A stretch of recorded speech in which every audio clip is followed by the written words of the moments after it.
வணக்கம். கிராமத்துலலாம் முடிக்க என்ன பண்ணுவாங்க, மருதாணி இலை, கரிசலாங்கண்ணி, செம்பருத்தி பூலாம் போட்டு காய வச்சு அரைச்சி தலைக்கு அப்ளை பண்ணுவாங்க. இங்கே இப்போ நடக்குது, நம்ம சிட்டியிலும் எல்லாமே பண்ணுறாங்க. அது எப்படின்னு பார்ப்போம். நம்ம மருதாணியில் பறிக்கும் போது ஃபஸ்ட்டு வந்து பச்சையாக இருக்கும். நம்ம ஒரு 10 நாளைக்கு நிழல்லே போட்டு நல்லா உலர்த்தியாச்சு பாருங்கள், நல்லா பிடிச்சி இந்த மாதிரி காய்ஞ்சிச்சு பாருங்கள், நல்லா சவுண்ட் இருக்குதா, இந்த மாதிரி இருக்குது. இப்போ எப்படின்னாக்கா நம்ம இதை மிக்சியில் போட்டு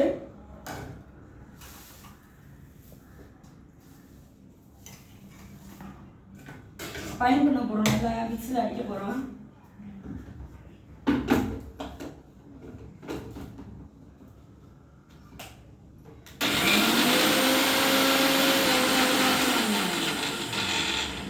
நல்லா பாருங்கள், இப்போ அடிச்சிட்டோம். புகை நல்லா பறக்குது பாருங்கள். அப்படின்னா பவுடர் ஆகிடுச்சுன்னு அர்த்தம். இங்கே பாருங்கள், நல்ல ஸ்மெல்லு. இங்கே பார்த்தீங்கன்னா நல்ல பவுடர் ஆகிடுச்சு. பார்த்தீங்கன்னா நல்ல ஸ்மெல்லு. அதுக்கப்புறம் பார்த்தீங்கன்னா ஒரு டப்பாவில் எண்ணெய் இருக்கும். எண்ணெய் எடுத்துகிட்டு நம்ம இதை கொட்டி நல்லா 1 வாரத்துக்கு ஊற வச்சிடணும். உடனே கொட்டக்கூடாது, இது ஹீட்டாக இருக்குது. ஒரு 1/2 hour ஆற விட்டு அப்புறம் ஆயில் வடிகட்டி நம்ம தலையில் ஹேர் ஆயில் அப்ளை பண்ணோம்னா நல்லாயிருக்கும். பிடிச்சிருந்தா லைக் பண்ணுங்கள் ஃப்ரெண்ட்ஸ். பாய்.